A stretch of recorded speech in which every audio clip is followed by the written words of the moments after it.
내게 계심이라. 성령으로 잉태된 하나님의 아들 베들레헴에 나셨네. 우리 마음을 모아 모든 정성을 다해 아기 예수님의 생일을 기뻐하며 세상의 기쁨 되시는 그분의 이름을 송축하며 감사드리자.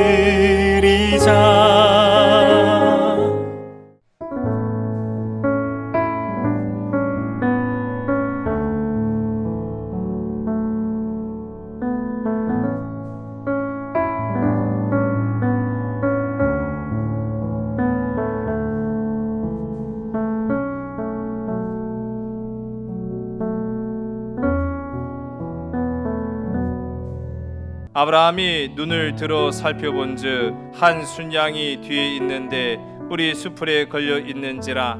아브라함이 가서 그 순양을 가져다가 아들을 대신하여 번제로 드렸더라. 아브라함이 그 땅 이름을 여호와 이레라 하였으므로 오늘날까지 사람들이 이르기를 여호와의 산에서 준비되리라 하더라. 여호와의 사자가 하늘에서부터 두 번째 아브라함을 불러 이르시되 여호와께서 이르시기를 내가 나를 가리켜 맹세하노니 내가 이같이 행하여 내 아들 내 독자도 아끼지 아니하였은즉 내가 내게 큰 복을 주고 내 씨가 크게 번성하여 하늘의 별과 같고 바닷가의 모래와 같게 하리니 내 씨가 내 그 대적의 성문을 차지하리라. 또 내 씨로 말미암아 천하 만민이 복을 받으리니 이는 내가 나의 말을 준행하였음이니라 하셨다 하니라. 이에 아브라함이 그의 종들에게로 돌아가서 함께 떠나 부엘세바에 이르러 거기 거주하였더라. 아멘. 나를 위한 시험입니다. 나를 위한 시험입니다. 맞아요? 할렐루야. 나에게 닥친 어려움, 남이 아니에요. 남이 뭐 100번 1000번 시험을 당하든 말든 우리는 사실 눈도 하나 깜짝 안 하죠. 그 사람이 불시험을 당하든 물시험을 당하든 그게 나랑 뭔 상관이에요. 물론 우리가 믿음의 지체들로서는요 그러면 안 되죠. 근데 현실적인 삶 속에 보면은 그런 경우도 참 많아요. 그런데 지금 제가 말씀드리는 거는 남이 당하는 시험 아니에요. 내가 당하는 시험, 내가 당하는 아픔, 내가 당하는 상처, 이 모든 시험 가운데 우리가 하나님, 그러나 이 시험은 나를 위한 시험이옵니다. 나를 위한 시험이었습니다. 그렇게 고백되기를 간절히 소원합니다. 그렇게 고백할 수 있으시겠어요? 할렐루야. 일반적인 반응이라면 그렇지 않죠. 또 왜 나만 겪는 고난이냐고 거기까지만 딱 불러. 아니 다 부르셔야 되는데 에이 왜 나만 겪어요 주님. 그러고 또 마시는 분들이 참 많더라고요. 왜 내게 이런 시련을 주십니까? 왜 내게 이런 아픔을 주십니까? 왜 내게 이런 상처를 주십니까? 왜 나를 이러한 시험으로 이끄십니까? 라고 불만할 때가 참 많아요. 이제 오늘 이 말씀을 통해서 우리가 우리의 이러한 잘못된 태도가 변화되기를 간절히 소원합니다. 아브라함을 통해서 우리 그것을 보는 거예요. 아브라함 큰 시험 당했죠. 아니 세상에 그 어떤 시험보다도 자기의 그 아들 금이야 우기야 정말 내 눈에 넣어도 아프지 않을 그 아들을 갖다 바칠 부모가 세상 어디 있겠습니까? 근데 그러한 이 시험 가운데에서도 믿음으로 잘 이겼어요. 할렐루야. 자, 근데 이걸 보면은요, 다만 아브라함에게만 초점을 맞출 수 없다라는 사실입니다. 가만히 보면은 하나님이 시험으로 아브라함을 부르셨는 줄로 믿으시기 바랍니다. 지난 시간 말씀드렸죠. 그 믿음의 단계가 되지 않으면 아예 부르지도 않으세요. 자격이 주어지지 않는 거예요. 조건이 성립 안 돼요. 넌 그만한 믿음 감당할 수 없어. 성경도 말하고 있지 않습니까? 우리를 감당할 시험으로만 부르시는 분이 하나님이십니다. 근데 아직 그 믿음의 지경이 되지 않으면은요, 하나님은 오늘 이 아브라함과 같은 시험으로 이끌지 않으세요. 그만한 믿음이 있기 때문에, 그만한 이 과정을 거쳤기 때문에 하나님이 시험으로 부르셨다라는 거예요. 자, 그러나 그렇다 할지라도 아브라함이 그 시험에 믿음으로 반응을 보이지 않았다라고 한다면 문제가 될까요? 될까요? 문제가 되는 거예요. 믿음으로 반응을 보이지 않고 이성과 지식으로 판단해서, 아니 하나님 그렇게 야만한 하나님인 줄 몰랐는데 진짜 하나님이 야만스럽네. 아니 100세의 아들을 주신다고 약속했고 25년 동안 내가 진짜 죽을 똥 싸면서 그렇게 순종하며 나왔는데 그 귀한 아들을 갖다 바치라고요? 그 세상에 그런 하나님이 나는 하나님으로 난 보이지 않아요 라고 하면서 우리 여기서 그만 빠이빠이 라고 했다면은 이 역사는 나타날 수 없었겠죠. 그러니까 아브라함의 반응도 굉장히 중요했다는 사실입니다. 우리가 또 한 가지 살펴볼 수가 있어요. 분량은 적지만은 여러분 하나님이 시험으로 부르셨습니다. 아브라함이 믿음으로 반응을 보였습니다. 그런데 한 가지 변수, 이삭이라는 변수 있잖아요.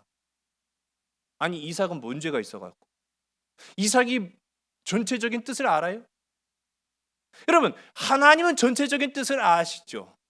아브라함은 하나님의 뜻, 하나님의 의도는 당신은 몰랐지만 그러나 지금까지 나와 함께 하신 하나님이시라고 한다면 믿으신 하나님, 믿을만한 하나님, 분명한 뜻과 의도를 갖고 나를 시험하신 하나님, 그걸 아니까 순종할 수 있겠죠. 근데 이삭은 뭐예요?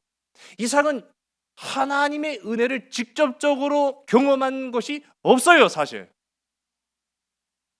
그런 이삭의 입장에서 갑자기 나를 그냥 들쳐매더니 그냥 양 대신 너다 이 자식아. 그러면은 이거 얼마나 기절초풍할 일이에요. 난리가 나겠죠. 그런 난리가 날 만한 상황 가운데 이삭은 반항하지 않았어요. 좀 가만히 생각해요. 이삭이 좀 비리비리했나? 국민 약골이라 얘가 반항을 못. 그게 아니죠, 사실은. 여기에서 우리가 한 가지 또 볼 수 있는 것이 이삭의 온전한 순종이었다라는 사실입니다. 여러분, 하나님의 은혜 이 원리입니다. 하나님이 여러분을 시험으로 부르십니다.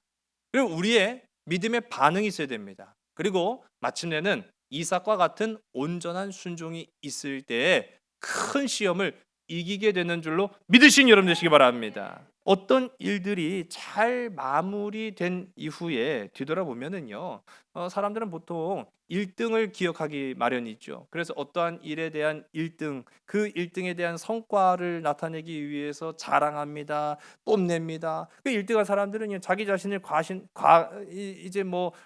나타내기 바쁘지요. 그래서 내가 노력하고 힘들고 너 수고도 많았고 뭐 그렇게 해갖고 뭐 금메달을 딴 사람이든 뭐 하던 사람이든 간에 상을 받은 사람이든 자기 자신을 막 드러내잖아요. 그런데 그런 사람들의 영광의 뒤를 돌아보면은 그게 단 한 사람의 노력과 실력으로 된 것이 아니라 그를 상급받도록, 그를 1등 되도록 수없이 많은 사람들의 협력과 노력, 그 이해와 수고가 마치 톱니바퀴처럼 맞물렸을 때 이루어지는 것을 보게 된다라는 사실입니다. 여러분, 그러한 감사가 있기를 주의 이름 간절히 소원합니다. 나의 나된 것은, 그래서 성경 가운데도 사도 바울이 고백하잖아요. 내가 지금까지 이렇게 살아온 것도 내가 잘나서가 아니라 하나님의 은혜라고 고백할 수 있는 것. 내가 지금까지 살아온 것도 내 뒤에서 나를 든든하게 해주는 가정이 있고 이웃이 있고 형제가 있고 믿음의 도역자가 있기 때문이라고 고백할 수 있는 저와 여러분들이 다 되기를 주의 이름 간절히 소원합니다. 아브라함 역시 그랬다라는 사실이죠. 시험, 반응, 순종, 이 세 가지 톱니바퀴가 잘 맞물리니까요, 큰 시험도 이기게 되더라는 것이죠. 오늘 우리의 삶에도 그러한 기적의 역사가 있기를 주의 이름 간절히 소원합니다. 오늘 본문 13절의 말씀을 우리 함께 읽습니다. 시작. 아브라함이 눈을 들어 살펴본즉 한 순양이 뒤에 있는데 뿔이 수풀에 걸려 있는지라. 아브라함이 가서 그 순양을 가져다가 아들을 대신하여 번제로 드렸더라. 아멘. 자, 아브라함이 아들을 잡아 죽이려고 하는 그 바로 순간 하나님께서 멈추셨죠. 그리고 하나님께서 멈추시고 이삭은 살았습니다. 다행이다. 시험을 이겼구나 라는 그런 안도가 채 있기도 전에 오늘 이제 말씀을 보니까 눈을 들어서 보니까 그제서야 우리가 사실은 그래요. 긴장하고 당황하면은 우리의 시야가 좁아집니다. 삶의 시야가 좁아지는 거예요. 운전을 해보니까 그걸 정확하게 알겠더라고요. 제가 처음 운전할 때 보니까요, 운전 교습을 받는데 저를 이제 가르치는 분이 아니 운전대에서 좀 떨어지라고 그러더라고요. 저는 운전대에 붙어있는 줄도 몰랐어요. 이러고 있더라고요. 제가 얼마나 막 긴장되고 겁이 나든지 운전대를 붙잡았는데 이렇게 붙잡았고 좀 더 털어야 될까요? 그랬단 말이죠. 여러분, 사람이 긴장하고 두려우면은 보여지는 시각이 좁습니다. 그런데 여유가 있으면은요, 경력이 있고 경륜이 있고 삶의 기쁨이 있고 사랑이 넘쳐나는 인생에게는 삶의 시야도 넓어지게 되는 줄로 믿으시기 바랍니다. 하나님은 미리 예비하셨어요. 아브라함이 긴장하고 두렵고 떨리는 나머지 아들 이삭을 바치느라고 보지 못했는지도 모르겠습니다. 그러나 하나님이 그 모든 시험을 다 마치게 하시고 눈을 들어보게 하니까 보이지 않던 양이 그 수풀에 걸려서 울고 있는 장면을 보게 된 거예요. 놀라운 하나님, 할렐루야. 사랑의 하나님, 할렐루야. 기적을 이루시는 하나님, 할렐루야. 그런 하나님을 보게 되는 저와 여러분 되기를 주의 이름 간절히 소원합니다. 기도하세요. 간구하세요. 여러분 삶 속에 고백하세요. 하나님, 내가 두려움으로 좁은 시야로 살아가는 것이 아니라 믿음으로, 감사함으로, 담대함으로 넓은 믿음의 시야로 살아가는 넉넉한 믿음의 소유자가 되게 해달라고 기도하는 저와 여러분 되길 간절히 소원합니다. 오늘 우리가 함께 읽지는 않았습니다만은 8절 가운데도 보니까 이와 같은 말씀의 내용들이 이미 나타나고 있었다라는 걸 우리가 보게 되는 거예요. 하나님은 들으셨다라는 사실이죠. 아들이 묻습니다. 아빠, 양은 어디 있어? 양은 어디 있어? 하고 물었죠. 그러자 아브라함이 이 모리아 산을 올라가면서 뭐라고 대답했습니까? 하나님이 다 준비하셨다. 하나님이 다 예비하셨다라고 말씀하였죠. 자, 여러분, 이것이 우리가 주목해야 될 부분이에요. 절망 속에서, 아픔 가운데에서, 괴로움 속에서 믿음으로 반응을 보이는 저와 여러분들에게 간절히 소원합니다. 이게 아브라함의 믿음이었어요. 이게 아브라함의 신앙이었어요. 얼마나 절망적인 상황입니까? 양이 있어요, 없어요? 없었죠. 양을 대신하여 아들 이삭을 바쳐야 되는 그 절망적 순간 가운데 아들이 쐐기를 박는 거예요. 아빠, 양은 어디 있어? 막막한 거예요. 막 어떻게 머리를 굴려도 이 아들 이삭을 납득시킬 만한 대답이 나오지 않아요. 그렇잖아요.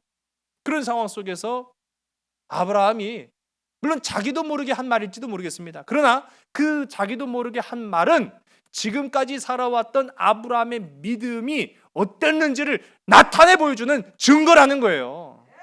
개떡 같은 믿음이었으면은 이렇게 반응 보였겠습니까?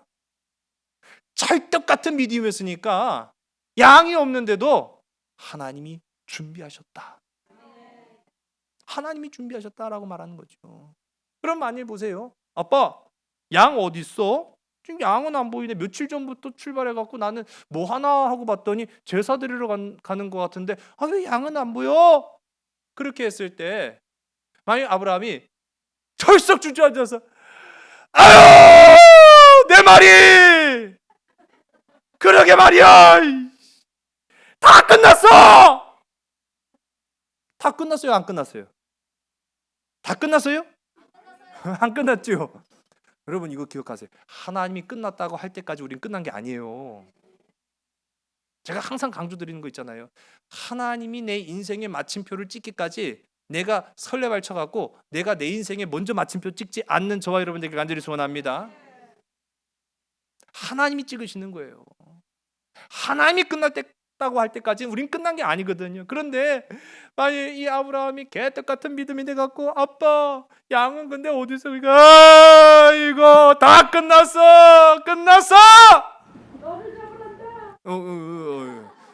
아유, 그러게요. 그러면은 진짜 끝나요. 진짜 끝나는 거예요. 여러분 그 한마디의 고백이 너무나 중요하다라는 사실을 기억하시기 바랍니다. 여러분 우리의 인생의 그 한마디가 우리 인생을 좌우하는 줄로 믿으시기 바랍니다. 그 인생의 한마디는요 언제 나올까요? 기쁠 때 나오는 그 인생의 한마디가 아니에요. 절망적 순간에 나도 모르게 터져 나오는 그 한마디가 내 인생을 바꿔버리는 거예요. 우리 보통 절망적 상황 속에서는 다 됐어, 끝났어, 포기해, 그렇게 이제 말할 수 있거든요. 얼마든지 그런 상황이 우리 삶 속에 펼쳐질 수 있죠. 건강의 문제라든지 물질의 문제라든지 가정의 문제라든지 자녀의 문제라든지 얼마든지 그런 상황이 펼쳐질 수 있을 때 아유 됐다, 아유 그만하자, 포기하자, 끝내자, 뭐 아무리 애를 써봐도 이거는 답이 없는데 라고 하면은 진짜 끝이지만 아니야, 하나님이 예비하셨어. 하나님만이 아셔. 하나님이 회복시켜 주실 거야. 이게 8절의 말씀의 고백이었고요. 그 말씀을 누가 들으셨어요? 하나님이 들으셨다라는 거예요. 여러분이 절망적 상황에 하는 그 한마디 말을 하나님이 들으시는 줄로 믿으시기 바랍니다. 그 말을 통해서 하나님이 역사하시고 응답하시는 거예요. 수풀에 걸렸던 그 양은요, 하나님이 아브라함의 믿음을 따라서 역사하시고 예비하시고 응답해 주셨다라는 거예요. 놀라운 부분이죠. 우리 14절의 말씀 우리 함께 성경을 보시고 화면을 보시고 있습니다. 시작. 아브라함이 그 땅 이름을 여호와 이레라 하였으므로 오늘날까지 사람들이 이르기를 여호와의 산에서 준비되리라 하더라. 아멘. 여호와 이레, 할렐루야. 우리가 여호와 이레라고 하면은 어떠한 뜻으로 알고 있죠? 하나님이 예비하셨다, 준비하셨다. 성경 가운데 이미 나왔잖아요. 여호와의 산에서 준비되리라. 이렇게 이제 보이니까 우리가 여호와께서 예비하셨구나라고 하는데 아닙니다. 이레라는 말은요, 보신다라는 말이에요. 하나님께서 보셨다라는 거예요. 누구의 믿음을 보신 거예요? 아브라함의 믿음을 보신 겁니다. 누구의 말을 들으신 겁니까? 아브라함의 말을 들으신 거예요. 그 산을 올라가면서도 아들에게 소망을 잃지 아니하도록, 나 자신의 믿음도 물론이거니와 아들의 믿음도 좌절시키지 아니하도록, 아니다, 양은 있다, 양은 하나님이 자기 자신을 위해서 준비하셨다, 그걸 보신 거예요. 그 믿음을 보신 거예요. 절망 속에서도 굴하지 않는 그 믿음을 보시고 하나님이 은혜를 예비하셨는 줄을 믿으시기 바랍니다. 하나님은 아시는구나. 여러분 깜짝 놀라지 않았겠어요? 아브라함이 눈을 들어보니까 아니 그 보이지 않던 숲을 속 양이 보였다라는 사실입니다. 하나님은 내 생각을 다 아시는구나. 하나님이 내가 그냥 엉겁결에 한 말도 정말로 하나님 다 들으셨는구나, 다 보시는구나. 여러분 내가 어떻게 말했는지, 내가 어떻게 행동했는지 하나님은 보시고 아시는 줄로 믿으시기 바랍니다. 그게 우리의 삶, 여호와 이레의 삶인 줄로 믿으시기 바랍니다. 이 모든 시험을 마치고 난 후에 아브라함에겐 좋은 결과가 있었어요. 좋은 결과가 있었어요. 그렇죠. 좋은 결과가 있었습니다. 시험 잘 보면 자신감이 넘쳐나요. 저희 아들 여기 있습니다만 이번에 시험 쳤거든요. 제가 한번 밤 한번 세보는 것도 괜찮을 것 같은데, 이제 밤도 한번 세봐. 아니 언제 그래 보겠어? 그랬더니 밤을 샜어요. 밤을 새서 공부를 했는데 전 또 밤새라고 했는데 진짜 셀 줄은 몰랐거든요. 새벽에 일어나 보니까 안 자고 있대요. 그래서 깜짝 놀라가지고 야, 너 괜찮겠냐? 지금 괜히 참 이 사람이 믿음이 이렇게 없어. 밤을 새보라고 해놓고선 밤을 정말 샜더니 내가 겁이 나는 거예요. 야, 정말 괜찮겠냐? 시험을 쳤어요. 시험을 쳤는데 뭐 요행인지 어떤지 몰라도 시험을 잘 봤나 봐요. 시험을 잘 봤대요. 시험을 잘 봤대요. 그리고 나서 저는 또 그게 걱정되는 거잖아요. 시험을 잘 본 것도 잘 본 거지만 밤을 샜잖아요. 야, 너 가면 가자마자 발 닦고 손 닦고 자. 그렇게 얘기를 했거든요.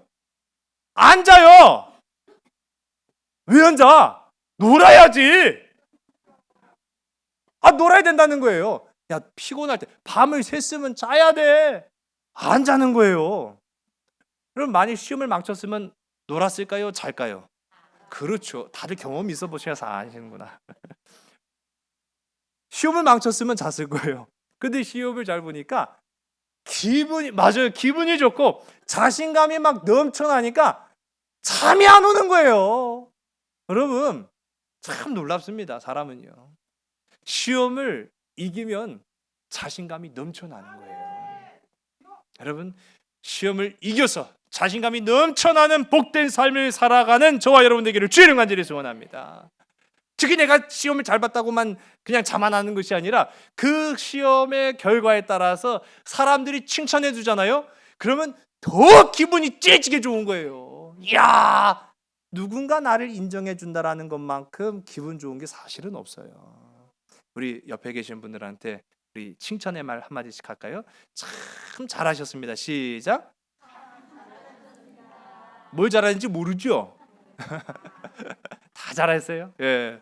지금까지 믿음으로 참 잘 살아오셨습니다 하고 서로에게 다시 한번 격려하겠습니다. 참 잘하셨습니다. 시작. 참 잘하셨습니다. 할렐루야. 기분 나빠요? 그렇죠. 저는 잘하셨다는 얘기 듣고 기분 나쁘면은 그 사람 진짜 못한 거예요. 그 칭찬받고 기분 나쁜 경우는 없거든요. 누군가에게 인정받는다라고 하면 우리는 너무너무 기분이 좋아요. 근데 하물며 하늘 아버지가 나를 인정해 주신다. 정말 기분 날아갈 거예요. 아브라함이 지금 이 여호와 이레 모리아 산에서 그 믿음, 그 인생의 시험을 이겨내고 인정받았을 때 아브라함이 얼마나 기분이 좋았을까? 여러분, 시험이 힘들지 않았을 거란 말이에요. 시험 자체는 힘들죠. 그러나 시험을 이기고 나니까 그 시험이 고생이라고 생각되지 않았다라는 거죠. 시험을 못 본 사람이 시험이 고생이라고 말하죠. 시험을 이겨낸 사람은 시험 그거 아무것도 아닙니다. 그렇게 얘기한다라는 거예요. 여러분 다시 한번 우리 따라해 볼까요? 나를 위한 시험이었습니다. 나를 위한 시험이었습니다. 예, 하나님, 이 시험은 나를 위한 시험이었습니다. 아마 아브라함 그렇게 대답했을 거예요. 나를 위한 시험. 여러분, 나를 위한 시험이라는 이 고백 누구만이 할 수 있을까요? 오직 승리자만이 할 수 있는 거예요. 패배자는 이런 말 못해요. 나를 위한 시험. 오늘 승리자와 같은 고백으로 나를 위한 시험이었습니다라고 말하면서 그 시험을 극복하고 이겨내는 자들에게를 주의 이름 간절히 소원합니다. 이제 하나님이 아브라함을 두 번째 부르시는 장면을 우리가 보게 돼요. 우리 15절의 말씀을 함께 읽습니다. 시작. 여호와의 사자가 하늘에서부터 두 번째 아브라함을 불러 아멘. 자, 첫 번째 부르심은 언제 부르신 거죠? 11절에 부르신 거예요. 우리 11절의 말씀을 다시 한번 보겠습니다. 시작. 여호와의 사자가 하늘에서부터 그를 불러 이르시되 아브라함아 아브라함아 하시는지라 아브라함이 이르되 내가 여기 있나이다 하매 아멘. 자, 이때 아브라함아 부르신 거는 어느 장면이었어요? 아브라함이 아들 이삭을 어떻게 할 때? 죽여버리려고 할 때. 예, 칼로 내리쳐서 각을 뜨든지 어떻게 하든지 숨통을 끊어놓든지 죽이려고 하는 바로 그 순간 아브라함아! 하고 하나님이 부르셨어요. 이때가 첫 번째 부르심이에요. 그리고 이제 그 모든 시험을 이겼다라고 하였을 때 하나님이 아브라함을 또 두 번째로 부르십니다. 자, 근데 여기 아주 우리가 아주 미묘한 차이가 있다라는 것을 보게 되는 거예요. 우리 11절의 말씀을 보면은 아브라함아라고 말씀하셔요. 그런데 오늘 우리가 함께 읽은 15절의 말씀을 보면 아브라함을 불러라고 말하고 있어요. 무슨 차이가 있을까요? 이게 무슨 차이가 있어요? 어떤 차이가 있어요?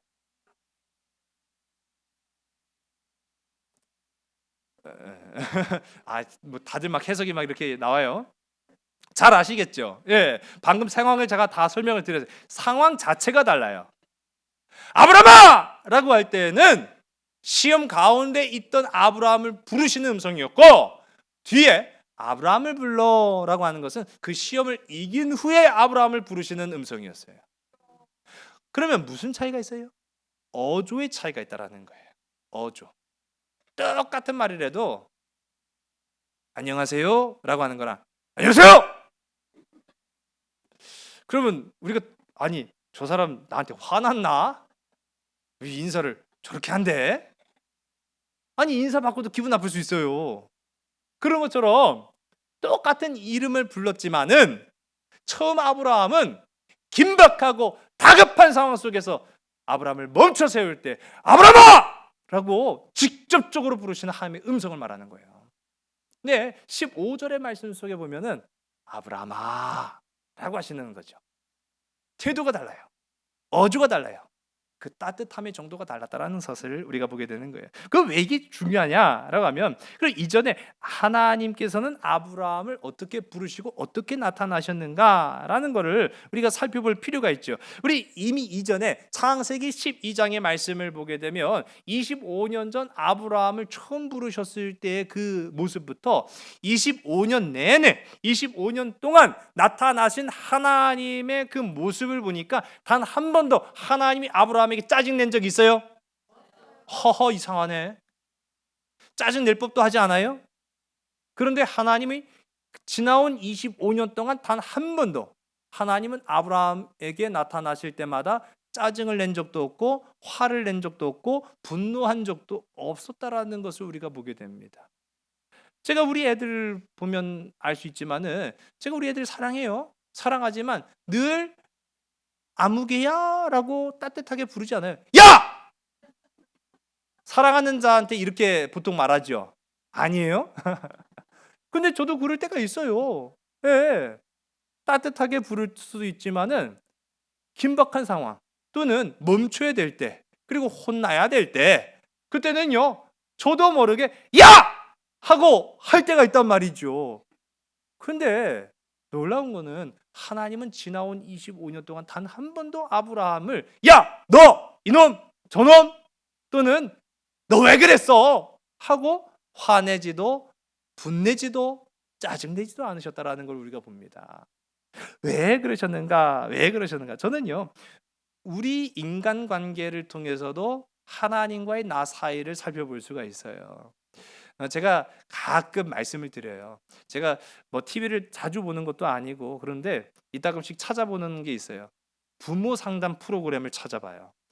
소위 이제 그 TV에 자주 나오시는 그 전문가가 계십니다. 머리 크시고 아주 그냥 머리 아주 멋있게 기르신 분이 계신데, 그분이 이제 부모들이 자녀를 키우면서 애로사항이 요즘 오죽 많습니까?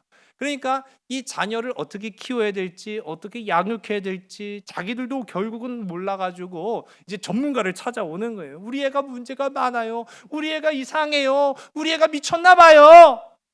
그래갖고 상담을 맡겨서 보면은 그게 다 99%, 다는 아니에요. 다는 아니지만 99%의 비율로 보면은 이 전문가가 하는 결론이 이거는 애가 문제가 아니에요 라고 해요. 이건 다 부모 잘못이에요. 부모님이 잘못한 겁니다. 부모님들이 거기서 혼나고 가는 거예요. 그럼 왜 그런가 보면은 이 부모, 처음부터 부모는 아니었겠죠. 우리 모두가 다 그런 건 아니겠습니까? 실수도 있고 또 잘못도 있고 미숙한 부분도 있고 그러면서 부모가 되어가는 것 같아요. 그런데 제일 중요한 것은 하나님이 우리에게 가정을 이루게 하신 것도 우리가 살펴볼 수 있고, 하나님이 우리에게 자녀를 주신 부분에서도 살펴볼 수 있는 것이, 여러분 가정을 이루는 근간이 뭐겠습니까? 부부간에 무엇이 있어야 돼요? 잘 모르시나 보네. 잘 모르고 결혼하셨어요? 아니 큰일 났네. 부부간에 뭐가 있어야 됩니까? 가장 기본적인 거예요. 돈 보고 결혼하셨어요? 웃으시는 분들도 누구죠? 진짠가 봐. 아니 사랑 때문에 결혼했잖아요. 부부가 한 가정을 이루는 가장 기본적인 것은요 사랑이에요. 사랑의 바탕을 두고 있는 거예요. 부모 자녀 간에 그럼 무엇이 기본이 되어야 되겠습니까? 사랑입니다. 사랑이에요. 애착 관계라고 이야기. 애착 관계. 이 애착 관계가 잘 형성이 되면 이 아이는 성장에서도 문제가 없어요. 그런데 부모 자녀와의 애착 관계가 형성이 되지 않으면 부모를 원망합니다. 부모에게 분을 냅니다. 왜 그럴까요? 부모도 그 자녀에게 분을 냈기 때문이에요. 부모도 그 자녀에게 원망을 했기 때문이에요. 그걸 보고 자란 자녀가 아빠에 대한, 엄마에 대한 불신이 생겨버려요. 그럼 나중에 성장해서도 아빠 안 믿어요. 엄마 안 믿어요. 신뢰 안 해요. 세상을 다 원망하는 거예요. 근데 문제는 엄마 아빠만이 아니라 세상이 다 싫어요. 오만 가지가 다 정떨어지는 거예요. 순간순간 짜증이 밀려오고요. 분노가 자기를 주장하는 거예요. 어긋난 인생이 되겠죠. 얼마나 문제가 되겠습니까? 저는 여기서도 우리가 발견하는 거예요. 왜 하나님이 그 지나온 25년 동안 아브라함에게 원망하지 않고 책망하지 않으시고 분노하지 않으셨는가? 마치 아브라함을 처음 부를 때 초신자 아니에요. 사랑으로 부르신 거예요. 애착 관계를 형성한 거예요. 어떤 순간에도 난 너를 보호한다. 어떤 상황에도 난 너를 사랑한다. 어떤 환난에서도 난 너를 건져낸다. 아브라함이 그걸 경험하고 나니까요. 애착 관계가 형성된 거예요. 그래서 하나님은 까닭 없는 시험으로 나를 부르지 않으신다. 하나님은 나를 까닭 없는 어려움으로 절망 가운데 빠뜨리지 않으신다. 이겨내겠구나. 섭섭함이 없는 거예요. 하나님께 대한 원망이 없는 거예요. 하나님께 전적인 사랑, 전적인 신뢰로 그 어려운 시험을 이겨내었는 줄로 믿으신 여러분 되시기 바랍니다. 우리 다 아는 찬송이죠. 복음성가인데요. 오신실하신 주. 우리 무반주로 한번 우리 1절만 가사를 생각해 보면서 우리 한번 찬송해 보겠습니다. 하나님 한 번도 나를 실망시킨 적 없으시고 언제나 공평과 은혜로 나를 지키셨네. 오신실하신 주, 오신실하신 주, 내 너를 떠나지도 않으리라. 내 너를 버리지도 않으리라. 약속하셨던 주님, 그 약속을 지키사 이후로도 영원토록 나를 지키시리라 확신하네. 아멘. 여러분, 주님의 사랑을 확신하십니까? 주님이 여러분에 대한 그 믿음 확신하십니까? 여러분, 아브라함은 확신했다라는 사실이에요. 인간관계에 있어서 애착관계가 이렇게도 중요하지만 하나님과 우리와의 관계에 있어서도 애착관계는 굉장히 중요합니다. 애착관계는 곧 믿음의 확신을 불러오기 때문이라는 사실이에요. 어떤 상황에도 견고하여 흔들리지 않는 믿음으로 나아가게 하기 때문이라는 사실입니다. 좋을 때 믿음이야 다 좋죠. 행복할 때 믿음이야 다 행복하죠. 힘들 때, 어려울 때, 환난이 찾아올 때, 시험이 내 눈앞을 가릴 때 확신, 그 믿음, 나를 지키시리라 확신 안에 어떻게 해요? 영원토록, 영원토록, 이후로도 영원토록 나를 지키시리라 확신 안에. 아멘. 여러분, 아브라함이 시험을 통과한 그 비결은 바로 이 확신에 있었다라는 사실이에요.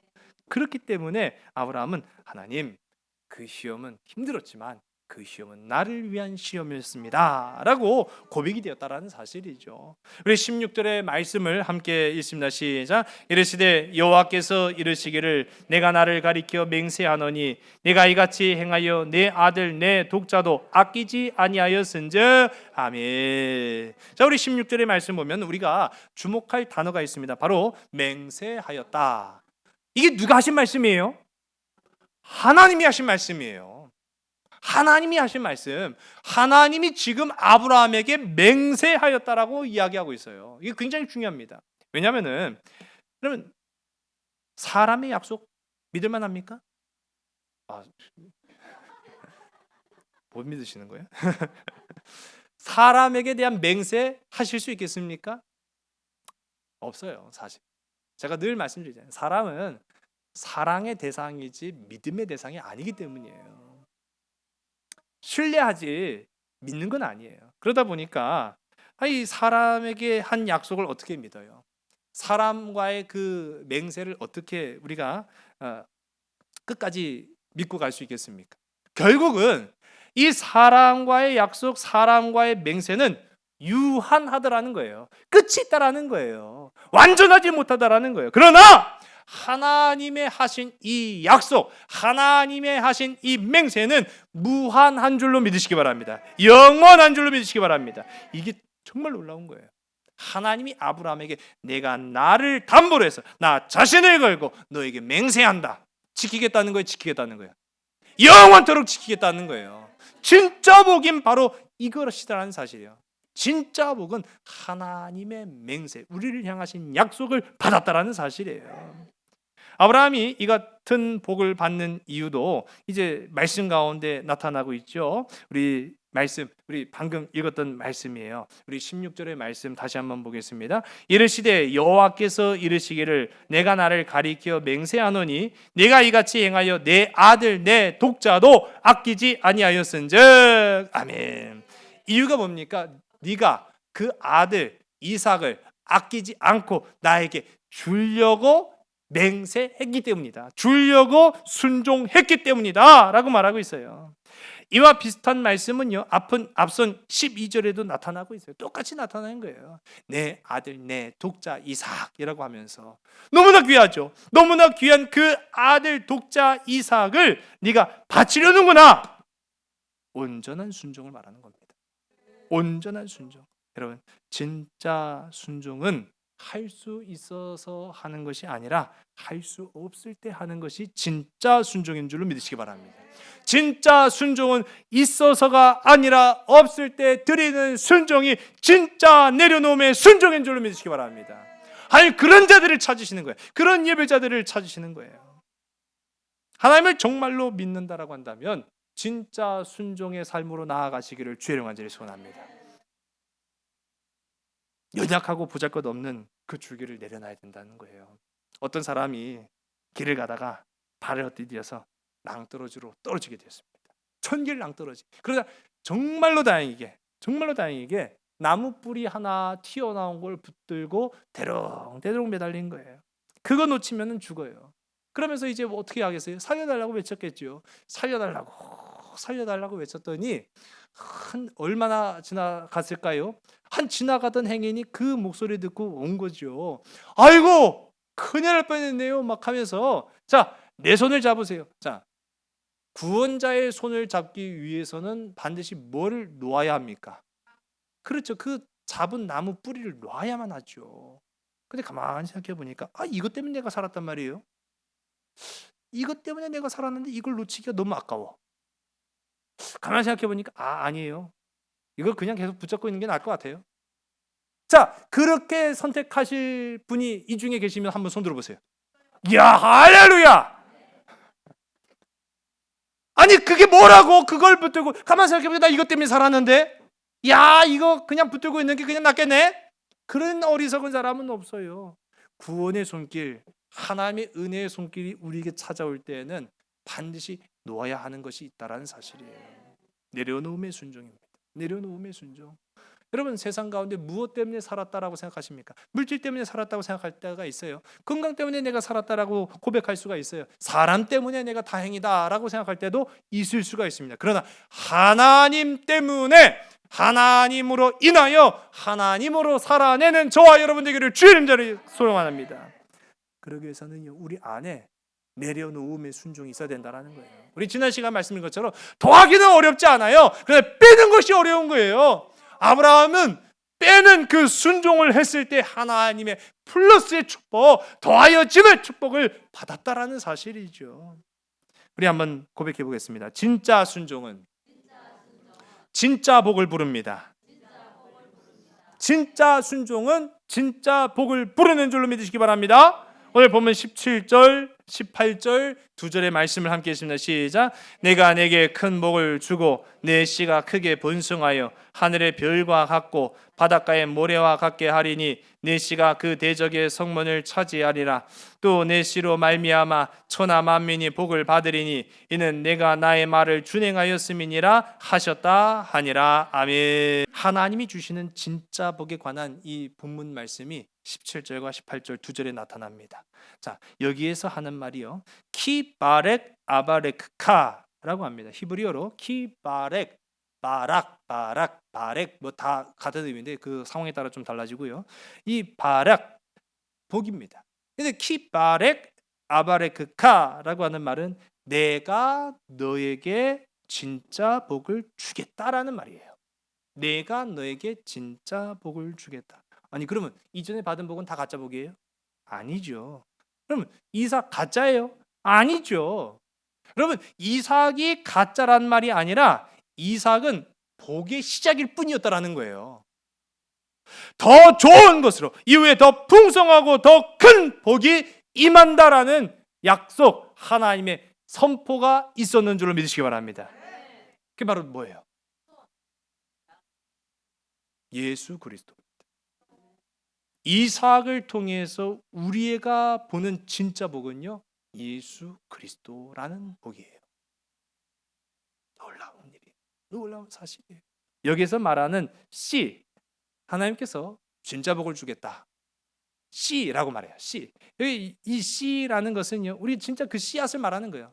열매를 얻을 때 쓰는 씨앗을 말하는 거예요. 파종할 때 사용되는 그 씨를 말하는 겁니다. 이 씨가 히브리어로 제라라고 하는데 이 제라라는 말은 그야말로 진짜 씨거든요. 그런데 성경 속에서 이 씨앗을 씨로 이야기할 때는 그냥 씨라는 의미가 아니에요. 후손이라는 의미를 가지고 있는 게 맞아요. 생각해 보세요. 지금 아브라함은요, 이삭만 쳐다봤지 그 뒤에 올 무궁무진한 후손은 감히 생각도 못했던 거예요. 그런데 그 복을 이제 내가 너한테 줄 것이다 라고 성경이 말하고 있어요. 우리 15장 5절의 말씀도 함께 보겠습니다. 시작. 그를 이끌고 밖으로 나가 이르시되 하늘을 우러러 무뼈를 셀 수 있나 보라. 또 그에게 이르시되 내 자손이 이와 같으리라. 아멘. 할렐루야, 할렐루야. 오늘 말씀에서도 하늘의 별과 같이 내 후손을 줄 것이다 라고 말하고 있잖아요. 여러분 사실 아브라함은 이삭 하나만 바라보며 살아왔는데 하나님은요 그 이삭 하나가 아니라 그 이삭을 시작으로 해서 셀 수 없는 저 하늘의 별처럼 무수한 복을 아브라함에게 부어주셨다. 그 복을 주시려고 시험으로 그를 부르셨다 라고 말하고 있어요. 결국은 뭡니까? 우리 한번 따라 하나님은 복 주시는 하나님입니다. 하나님은 복 주시는 하나님입니다. 여러분 우리 한번 따라 다시 한번 진짜 복이 옵니다. 진짜 복이 옵니다. 여러분 여러분의 삶의 시험을 믿음으로 이겼을 때 단지 그 눈앞에 보여지는 것만이 복이 아니라 그거를 시작으로 해서 그게 시작이라는 거예요. 그걸 시작으로 해서 더 좋은 것으로 더 뛰어난 것으로 우리에게 부어주시는 하나님을 사모하시기를 주의 간절히 소원합니다. 우리 이제 이 말씀 한 주일간 살아가면서 여러분의 삶에 한번 적용하시길 바랍니다. 시험을 이기면 진짜 복이 오는 거예요. 시험을 이기면 진짜 어려워요. 그리스도인의 능력은 어디에서 오느냐라고 했을 때 믿음도 좋고요, 신앙도 좋고요, 말씀도 좋고요, 찬양도 좋고요, 다 좋아요. 그런데 오늘 이 아브라함의 모습을 살펴보니까 그리스도인의 능력은 시험에서 오더라는 겁니다. 왜 그럴까 보니까요, 시험 받으면 분명해지기 때문인 거예요. 시험 받으면 공부했는지 안 했는지를 분명하게 알 수 있는 것처럼 시험 받으면 순종인지 불순종인지가 명확해지기 때문이라는 사실이에요. 세상 시험, 믿음의 시련을 받는 오늘 우리 모두 시험을 이기면 진짜 복이 임한다라는 사실을 기억하셔서 진짜 우리에게 오신 그 참된 복, 예수 그리스도의 복, 강림의 복이 임하는 우리 모든 삼손 가족들, 믿음의 지체들이 다 되시기를 주의 이름 간절히 소원합니다. 기도하시겠습니다. 아버지 하나님, 우리는 날마다 시험 가운데 섭니다. 우리는 날마다 어려움 가운데 살아냅니다. 힘들고 지치고 낭망하고 어려운 삶 속에서도 우리가 좌절하지 않을 것은, 세상을 원망하고 하나님을 떠나지 않을 것은 그동안의 삶 속에서 보여주신 하나님의 그 크신 사랑, 그동안에 우리를 향하신 하나님의 그 크신 은혜를 우리가 기억하기 때문입니다. 아버지 하나님, 아브라함처럼 하나님께 대한 그 신앙, 그 신뢰, 그 사랑 변치 않게 하여 주시옵소서. 어떠한 시험이 나를 가로막는다 할지라도 시험을 이겨내고 말씀으로 나아가며 시험을 이겨내고 감사로 살아내는 거룩의 백성들이 다 되게 인도하여 주시옵소서. 오늘 진짜 복을 주시는 하나님을 발견합니다. 이삭을 시작으로 하여서 이 땅 가운데 오신 예수 그리스도를 기다리며 우리가 사모합니다. 진짜 복으로 우리의 삶 속에 찾아오셔서 절망에 놓여 있는 우리를 일으켜 주시고 사망에 놓여 있는 자들을 생명으로 이끌어 주시옵소서. 모든 것을 주께 온전히 우리의 삶 의탁하오며 참 사랑 되시는 예수 그리스도의 이름으로 감사하며 간절히 기도드렸사옵나이다. 아멘. 우리 마음을 모아 모든 정성을 다해 아기 예수님의 생일을 기뻐하며 세상의 기쁨 되시는 그분의 이름을 송축하며 감사드리자. 송축하며 송축하며 감사